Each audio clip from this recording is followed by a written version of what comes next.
আমি মাহফুজ। আমার পরিবারে আমার বাবা মা, আমি, আমার 2 ভাই। আমি সবার বড়। আমাদের পরিবারটা মধ্যবিত্ত ছিল। তো আমার ভালোবাসার মানুষটার বাড়ি আমার বাড়ি থেকে কিছুটা দূরে। আমি রাস্তা দিয়ে চলাফেরার সময় তাকে প্রায়ই দেখতাম, আর এই বারবার দেখা হয়ে যাওয়াতে তার প্রতি একটা ভালো লাগা কাজ করত। এরপর থেকে যতবারই তার সাথে দেখা হতো আমি তাকে অপলক দৃষ্টিতে চেয়ে থাকতাম, যেন সে আমায় জাদু করেছে। অবস্থাটা ঠিক সেই রকম। তবে তাকে আমি নিজে থেকে কোনোদিন কিছু বলতে পারিনি সাহস করে। একদিন আমার ছোট ভাই আমাকে একটা আইডির লিঙ্ক দিয়ে বলে, ভাই তোকে একটা মেয়ে খুঁজতেছে। উত্তরে আমি বললাম, কোন মেয়ে, নাম কি? সে বলল, কথা বলে দেখ, চিনতে পারবি। সেটা শোনার পর আমি ওই আইডিতে গিয়ে তাকে মেসেজ করে বললাম, কে আপনি, আমাকে খুঁজছেন? তারপর সে একটা ছবি দিল। আমি তা দেখে অবাক হয়ে গেলাম, কিছুক্ষণের জন্য নিস্তব্ধ হয়ে গেলাম। তাকে জিজ্ঞেস করলাম, আপনি আমাকে কি জন্য খুঁজছিলেন? উত্তরে বলল, আপনি আমার দিকে অমন করে চেয়ে থাকেন কেন?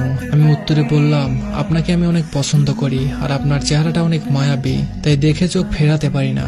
আসলে সে বুঝতো আমি ওকে পছন্দ করতাম, তাই সে ফেসবুকে আমার আইডি খুঁজতে থাকে, আর আমার ছোট ভাইয়ের আইডি পেয়ে যায়। আর সে মনে করেছিল সেটা আমি, কারণ আমাদের 2 ভাইয়ের চেহারা অনেকটাই মিল আছে। 2-1 দিন ছোট ভাইয়ের সাথে কথা বলে যখন বুঝতে পারলো সেটা আমি নয়, আমার ছোট ভাই, তখন সে আমার ছোট ভাইকে বলে আমার কথা। এভাবে তার সাথে অনেকক্ষণ কথা বলার পর সে আমাকে জিজ্ঞেস করলো, আচ্ছা আপনি কি আমার সম্পর্কে কিছু জানেন? আমি উত্তরে বললাম, আমি আপনার সম্পর্কে কিছুই জানি না, কখনো জানার চেষ্টাও করিনি। সে আমাকে হঠাৎ করে বলল, আমি বিবাহিত, আমার একটা সন্তান আছে। সেটা শোনার পর আমার মুখ দিয়ে আর কোনো কথা আসছিল না। কিছুক্ষণ চুপ থাকলাম। তারপরে তার সম্পর্কে সে আমাকে সবকিছু খুলে বলল। শুনে বুঝতে পারলাম তার স্বামীর সাথে তার বিচ্ছেদ হয়ে যাবে। তার সাথে সে কোনো রকম সম্পর্ক রাখতে চাচ্ছে না। তার স্বামী অনেক খারাপ মানুষ। আমি অনেক চিন্তা করলাম, তার প্রতি আমার অনেক মায়া কাজ করত। তাকে দেখেই আমার একটা আলাদা শান্তি লাগতো। যাই হোক না কেন, তাকে আমি কখনো ছেড়ে দিব না, নিজে নিজেই সিদ্ধান্ত নিয়ে নিলাম। আর এইভাবেই আমাদের সম্পর্কটা শুরু হয়। তো এইভাবেই আমাদের সম্পর্কটা ভালোই যাচ্ছিল। হাজার ব্যস্ততার মাঝে তাকে কখনো ইগনোর করতাম না, আর এই সময়ের মধ্যে তাকে অনেক ভালোবেসে ফেলেছি আমি। এরপরে একদিন সে আমাকে বলল, আপনি আমাকে সারা জীবনের জন্য রাখতে পারবেন? উত্তরে আমি তাকে না বলিনি। তাকে বলেছি, আমি আমার সর্বোচ্চ চেষ্টা করব তোমাকে নিজের করে রাখার। আর আমিও আমার আম্মুকে সবকিছু বলে ফেললাম। আম্মু উত্তরে বলল, মেয়ের অভাব পড়েছে নাকি তোর জন্য? বিবাহিত মেয়েকে বিয়ে করতে হবে কেন?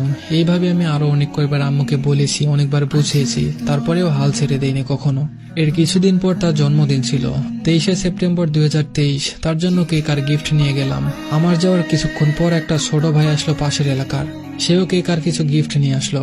আমি ঘরের ভেতরে ছিলাম, সেই জন্য ওই ছেলেটা ভেতরে আসলো না। তারপরও আমাকে বলল, আপনি এখন চলে যান, কিছুক্ষণ পর আসিয়েন। উত্তরে আমি বললাম, আচ্ছা সমস্যা নেই, আমি চলে যাচ্ছি। এই বলে চলে আসলাম। তবে তার প্রতি আমার অগাধ বিশ্বাস ছিল। চোখ বন্ধ করে তাকে বিশ্বাস করতাম, কোনোদিনও তাকে কখনো সন্দেহ করিনি। এত কিছুর পর জানতে পারলাম যে ছোট ভাইটা আমার প্রিয় মানুষের জন্মদিনের উপহার নিয়ে আসছিল, সেগুলো অন্য একজন পাঠিয়েছিল। এরপরেও আমি ওকে কিছু বলিনি। একদিন জিজ্ঞেস করেছিলাম ওকে, বলেছিলাম, তোমার জন্মদিনে যে ছেলেটা উপহার পাঠিয়েছিল তার সাথে তোমার কি সম্পর্ক? সে উত্তরে বলল, তার সাথে আমার ভাইয়ের সম্পর্ক। আমি আর কিছু বলিনি। এই বলে এভাবে আরো কিছুদিন চলে যেতে লাগলো। তারপর সে একদিন আমাকে একটা নাম্বার থেকে কল করে বলল, আমি বাসা থেকে ঝগড়া করে চলে আসছি। তার ফোন তার কোনো একটা আত্মীয়ের কাছে আছে, তার নাম্বার ছিল বন্ধ। তার পরের দিন আমাকে আবার ফোন দেয়। আমি রিসিভ করলাম। সে কান্না করছিল। কান্না করতে করতে বলছিল, আমি ওই ছেলেটাকে ভালোবাসি, তাকে বিয়ে করব, তুমি কিছু একটা করো। ওই ছেলেটা মানে জন্মদিনে যে উপহার পাঠিয়েছিল সে, যার সাথে ওর ভাইয়ের সম্পর্ক আছে বলেছিল। এটা শোনার পর আমি জিন্দা লাশের মতো হয়ে গেলাম। আর এদিকে আমার চোখের পানিও পড়ে যাচ্ছে। নীরবে কান্না থামাতে পারছিলাম না। কলটা কেটে দিলাম। এরপরে ঘন্টা 2-1 পর আমি কল দিলাম তাকে। কল দিয়ে বললাম, আমি কি অপরাধ করেছিলাম, আর এটা কোন পাপের শাস্তি দিলে তুমি আমাকে? সে উত্তরে বলল, তুমি তো আমাকে বিয়ে করবে না, আমার একটা তো পরিচয় লাগবে, সেই জন্য।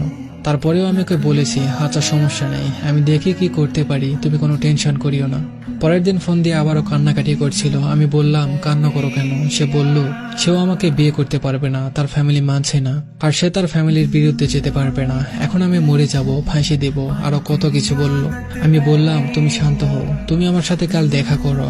পরের দিন তার সাথে দেখা করতে একটা পার্কে গেলাম। অনেক বোঝালাম যে তুমি ভেঙে পড়ো না, আমি আছি তো, আমি তো এখনো মরে যাইনি, তুমি উন্মুক্ত স্কুলে ভর্তি হয়ে যাও, সব খরচ আমি দিব। এইরকম করে অনেক সান্ত্বনা দিলাম। সে মেনে নিল। পরের দিন তার বাসায় চলে আসছিল সে। এত কিছুর পরেও তাকে ক্ষমা করে দিয়ে তাকে আগলে রাখলাম, ছেড়ে দিলাম না। রাগ তো থেকেই গিয়েছিল তার উপর আমার। তারপর তাকে আগের মতোই ভালোবেসে যাচ্ছিলাম। তার করা সব ভুল মাফ করে দিলাম, আর সবকিছু আগের মতোই চলতে লাগলো। তো 5-6 মাস পর ওই ছেলেটা বিদেশ থেকে আসলো, মানে ওর বর্তমান স্বামী। সে ছেলেটা 2 মাস দেশে থেকেছে।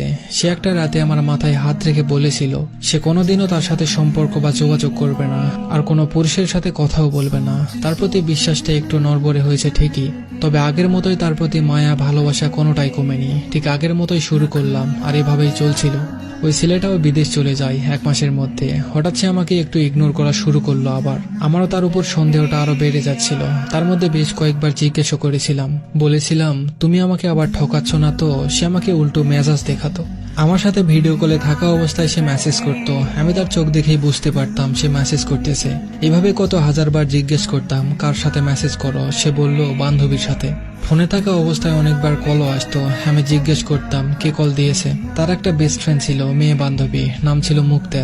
সে উত্তরে বলতো তার বান্ধবী কল দিচ্ছিল। এভাবেই চলতে চলতে আমার ধৈর্যের সীমার থাকলো না। বহুবার সাবধানও করে দিছি আমার সাথে উল্টাপাল্টা কিছু করিও না, আমি আর মেনে নিব না। এভাবে অনেকবার রাগ করে ফোন কেটে দিলাম, আমি কলও দিতাম না অনেকক্ষণ ধরে। সেও দেখে আগের মতো আমি রাগ করে ফোন কেটে দিলে যেভাবে ফোন দিত একটার পর একটা, এখন সে আর দেয় না। আমি রাগ করে ফোন কেটে দিলে সে হয়তো সুযোগ পেত, যে সুযোগটা সে খুঁজছিল, তাই আমিও বুঝে শুনে ইচ্ছে করে তাকে সুযোগটা দিতাম। তার পরের দিন সন্ধ্যায় কথা বলতেছিলাম ভিডিও কলে। কথা বলা অবস্থায় তাকে কে যেন কল দিল। আমি ফোন কেটে দিলাম। কিছুক্ষণ পর সে আবার কল দিচ্ছে আমাকে। আমি জিজ্ঞাসা করলাম কে কল দিচ্ছে তোমায়। সে বলল তার আঙ্কেল কল দিচ্ছে। আমি বললাম দেখি আমাকে স্ক্রিনশট দাও, আমি দেখব। সে কোনো মতেই দিতে রাজি হলো না, কথা ঘোরানোর চেষ্টা করছিল অনেক। আমি রাগ করে ফোন কেটে দিলাম। দোকানে গিয়ে তাকে যে সিমটা দিয়েছিলাম সেটা উঠিয়ে ফেলি। তারপরে আমি তার সবকিছু আমার ফোনে লগ ইন করি। ফেসবুক মেসেঞ্জার যখন লগ ইন করলাম তখন পুরো কাহিনীটা আমার চোখের সামনে এসে পড়ল। একে একে সব মেসেজগুলো পড়ছিলাম। তখন আমি খাবার টেবিলে ছিলাম। মেসেজগুলো দেখে আর খাবার ভিতরে যাচ্ছিল না। উঠে পড়লাম খাবার টেবিল থেকে, রুমে আসলাম। রুমের দরজা বন্ধ করে দিলাম। আবার হুট করে আম্মু এসে দেখে ফেলবে তাই। সবকিছু আমার কাছে এখন আয়নার মতো পরিষ্কার। আর কিছু দেখারও বাকি ছিল না আমার, আর বুঝারও। যার সাথে নতুন করে সম্পর্কে জড়িয়েছে ছেলেটার নাম খোরশেদ। দেখতে আমার থেকেও বেশ হ্যান্ডসাম, সুন্দর, টাকা পয়সাওয়ালা। এত অল্প দিনের রিলেশনের মধ্যেও 2-3 বার দেখা করে ফেলেছে তারা। আর এই সবকিছু জানার পরে তাকে সবকিছু বললাম, দেখালামও সবকিছু। সে আগের মতোই নাটক করে কান্না শুরু করলো। তার ভুল হয়েছে, এই হয়েছে, ইত্যাদি ইত্যাদি। আমি ওকে বললাম বিশ্বাস করো, যদি আত্মহত্যা মহাপাপ না হতো তাহলে এগুলো দেখার পর নিজের জীবনটা তোমার সামনে দিয়ে দিতাম আমি, তারপরও যদি তুমি খুশি হতে। সবশেষে তাকে বললাম ভালো থেকো তুমি, তার সাথে হাসি খুশি সুখে থাকো। আমার পক্ষে সম্ভব না। তাকে শেষবারের মতো একটা প্রশ্ন করেছিলাম, জিজ্ঞেস করেছিলাম আচ্ছা আমার মধ্যে কি এমন কমতি ছিল, কোন জিনিসটার অভাব রেখেছিলাম তোমার জন্য আমি, যার কারণে এভাবে আমাকে ঠকিয়ে গেলে। আমার প্রশ্নের কোনো উত্তর ছিল না তার কাছে। সে আমাকে 1 বার নয়, 2 বার নয়, বারবার, বহুবার, বহু রূপে ঠকিয়েছে। আমি তাকে কোনোদিনও ক্ষমা করব না। যদি বলেন এটা আমার শেষ নিঃশ্বাস, অন্তত এখন হলেও তাকে ক্ষমা করো। তারপরেও আমার উত্তর হবে না, তার মতো ভালোবাসার মানুষ কারো জীবনে না আসুক।